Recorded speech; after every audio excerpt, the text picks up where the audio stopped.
I started my business thinking it would be completely amazing to be my own boss, which is true. But when you are your own boss, you get all the freedom, but also all the responsibility. So, how do you stay focused and get things done when there's no one else holding you accountable? Hello and welcome to Becoming Burnout Proof, the podcast designed to help women entrepreneurs like you simplify your business and manage your stress so you can increase your income and your impact without burning out.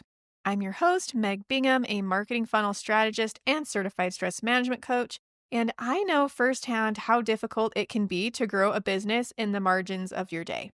When you have a 9 to 5, you have a boss, right? You get to go to the office, you clock in, you have a boss that has outlined responsibilities for you. You know what's expected of you, you do your work, you clock out and you go home. When you are running your own business, you don't have a boss telling you what to do. So, it is on you to prioritize what needs to be done and make all of those decisions. It's on you to clock in and out, figuring out what that looks like for you and to protect both your working time and your family time. And it's on you to follow through with tasks and projects without someone else managing you. So, those are the three main areas I want to chat about today. First, let's talk about setting priorities. Now, I've done several episodes about setting priorities and dealing with procrastination, specifically episodes titled Protecting Your Time, and another one called Overcoming Procrastination, which I will link to in the show notes. But beyond any tactical advice I can give you related to how you prioritize what needs to be done for your business, well, I guess I have a question for you. Are you prioritizing your business? I said this already, but I know what it's like to build a business in the margins of your day, sneaking it in when you can. Whether you're working around a 9 to 5, working during nap times and after kids go to bed, or all of the above and more, it can be so hard to have time dedicated to your business that doesn't get swallowed up by other responsibilities. I had a big mindset shift around this late last year thanks to my friend Kayla over at the Fruition Mindset podcast. She shared with us an experience she had that was a super powerful visual for me. I'm not going to do this justice with my paraphrasing, I'm sure, but she essentially said that after some serious self reflection, she decided to view her business as a baby. Would you neglect your baby for a few days or even weeks because other things kept coming up? Of course not. You prioritize your babies and their needs, right? I have two actual babies who are big kids now, but viewing my business as something I am responsible for nurturing, I am the primary caregiver for my business, and that means I need to show up for it every single day. That was a really helpful visual for me. I have to decide to what degree I want my business to succeed. How bad do I want it? Obviously, my business and my actual real life children are not at the same level of urgency for me, right? Of course, I'm going to prioritize my actual children over my business, but how bad do I want it? The future version of me who has hit her business goals, how does she show up? What is she doing every day, week, month, quarter, year to nurture her business baby? Okay. Like I said, I might have missed the mark on the paraphrasing, but that's how it stuck in my mind. When it comes to setting priorities, when you don't have a boss telling you what to do every day, another helpful practice I've adopted is CEO hours. And this idea came from Holly Haynes, who is a business coach I follow. I listen to her podcast. She's fabulous. I've been doing this the past couple of months, and it has helped me so much. I set aside 1 hour each day to take care of tasks that keep my business running, and each day has a category. So, for example, Mondays, I write and schedule an email to my list, and I start working on the weekly podcast episode, content creation. Tuesdays, I produce the podcast episode, I record it. Wednesdays, I use for courses and continuing education. I'm always learning something new to maintain my stress management certification and my marketing certification. So I set aside Wednesdays to work on those things so they don't fall through the cracks. Thursdays, I network, search for collaboration opportunities, and follow up with past collaborations and clients. On Fridays, I take care of financial things and admin tasks and do more follow up if I need to. I don't work on client work during these CEO hours. I don't work on my daily marketing tasks during this time or big projects, things like that. But I'm also making sure that important things aren't falling through the cracks. Pay attention to your energy when you plan your CEO hours and your client work. I keep Mondays light because I need to ease into work after the weekend. Tuesdays are my big day where I have tons of motivation and energy. I meet with my mastermind that day. So I am ready to do all the things. I do most of the things that require big energy and brain power on Tuesdays and Wednesdays. By Friday, I'm usually tired and winding back down, so I do easier admin things and wrap up any loose ends for the week. If you're running a business yourself, you're probably wearing all the hats. In addition to the basic tasks you need to keep your business running, you've likely got a huge list of projects. Maybe it's a mile long. When it comes to deciding what to do and when, I found it helpful to keep a running list of projects I have going on at once rather than the tasks. So, for example, I might have client projects I'm working on, plus a new lead magnet for myself in development, or a personal website update I'd like to get done. Document all projects rather than tasks. Then you can prioritize which projects take priority depending on the deadline and the impact it will have on your income. Those are my two top criteria. Does it have a deadline? Is someone else relying on me? For example, the client projects that I do, those clients are relying on me and I have very solid deadlines. And on the projects I'm doing for my own business, is this going to have a direct impact on my income if I get it done now versus later? Like I said, those are my two top criteria, but you can decide on other criteria for yourself, other things that will help you decide what's important and what's not. For non-client projects that don't have a deadline, assign one for yourself. If you don't assign a deadline, it's not going to happen, right? I've got a more in-depth training on choosing priorities inside the Balanced Business Blueprint, which you can access inside of the Work-Life Harmony Club, but let's move on for now. When you work a 9 to 5, you likely have hours you are required to work. Like I said before, you show up, you clock in, you do your work, you clock out, and you go home.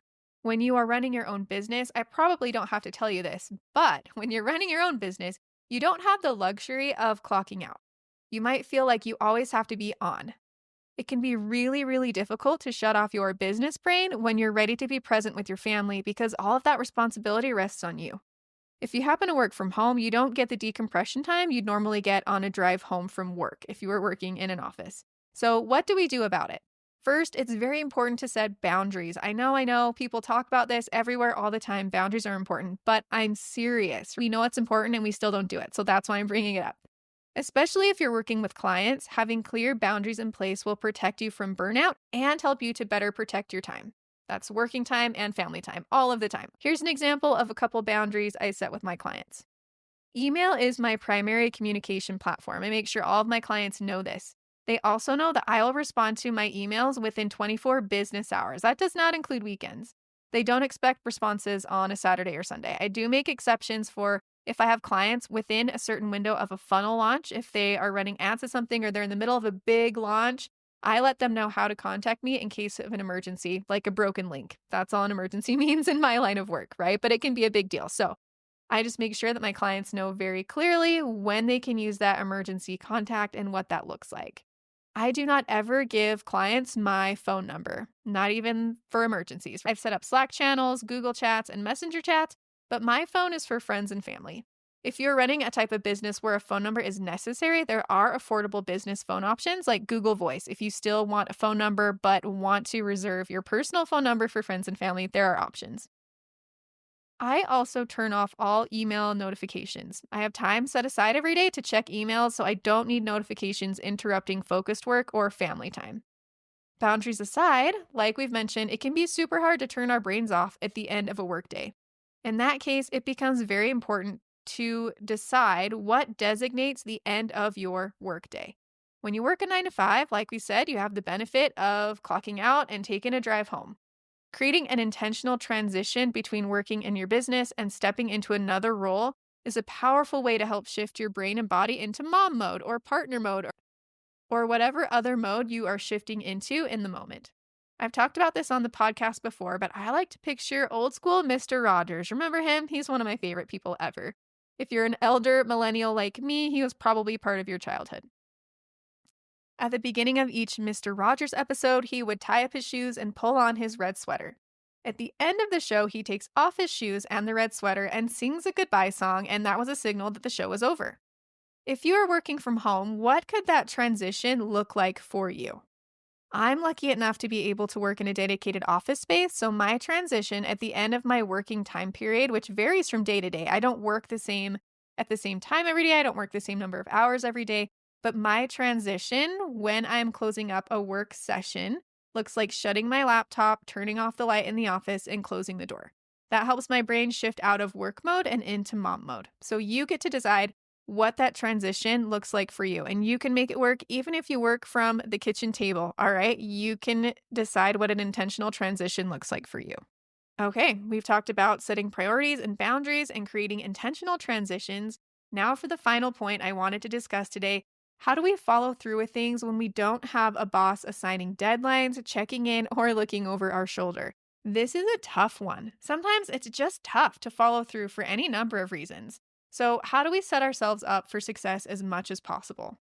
We already talked about setting deadlines. I would add setting a reward for hitting your deadline and taking a note of potential consequences of not following through. Rewards are usually more motivating though, so be sure to create one for yourself and get that dopamine, okay? If I find myself procrastinating something, I try to figure out why. If I'm stuck on a certain task, I might outsource it, tackle it with the Pomodoro method, or get very honest about whether or not it's actually something that needs to be done. A lot of times, my procrastination is a form of perfectionism. And so I'm working through the mindset on that, right? But if you find yourself procrastinating something, try to figure out why and then decide what you're going to do about it. Remember that motivation comes after you have taken action. It's not spontaneous. Motivation is not spontaneous, at least for most of us. I don't know. Even motivation that happens like with the start of a new year, that's not spontaneous. That's a reaction to a fresh start. So after you take action is when the motivation comes.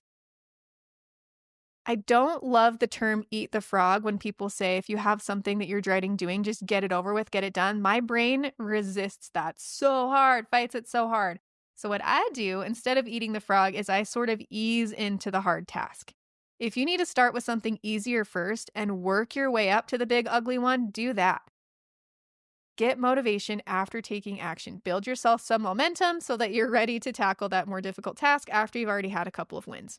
Next, let's talk about creating a cadence of accountability. I do a weekly reflection on Fridays so I can look back and see what worked, what didn't, take a look at bright spots, and note anything that held me back during the week. Then I can make a plan moving forward. Create a regular time on your calendar that you check in with yourself and your goals. Even though I don't have a boss, I've made myself accountable to other people. One of the best things I've ever done for my business is being part of a mastermind group. There are paid mastermind groups that people create. I'm in a free one and in a paid one. I've been in the same mastermind group for over 6 years now, and it's been amazing to have that group of ladies to report to. We set goals and we check in on each other, and we have regular hot seat calls that push me to keep moving forward and keep things going in my business. Another amazing accountability tool is attending co-working sessions. I set these up as a part of the Work-Life Harmony Club when I opened it last year, and I expected these to be beneficial for my members. Obviously, I felt like it was a value add. It was a good selling point, right? It's a good thing. I knew they were going to be good. But these co-working sessions have become the highlight of my week as well.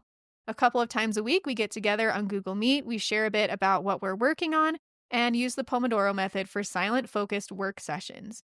At the end of our co-working session, we briefly report on our progress and share what we're going to be working on between now and our next co-working session. Having a co-working pod, even though we're working silently, helps me to feel less lonely. I get that office environment without having to change out of my slippers, right? Co-working has boosted my productivity in a good way and has helped me to stay motivated and to continue to show up for my business and my co-working friends. If all of this is sounding super great and amazing, I would invite you to join our co-working group. You can get it with your free trial of the Work-Life Harmony Club, as well as access to other business and stress management tools. So you can take a peek at that and sign up for your free trial at worklifeharmonyclub.com. Well, my friend, I hope this episode has been helpful for you and that you have some new ideas about how to get things done when you are your own boss. Be well and be kind, and I will talk to you again soon.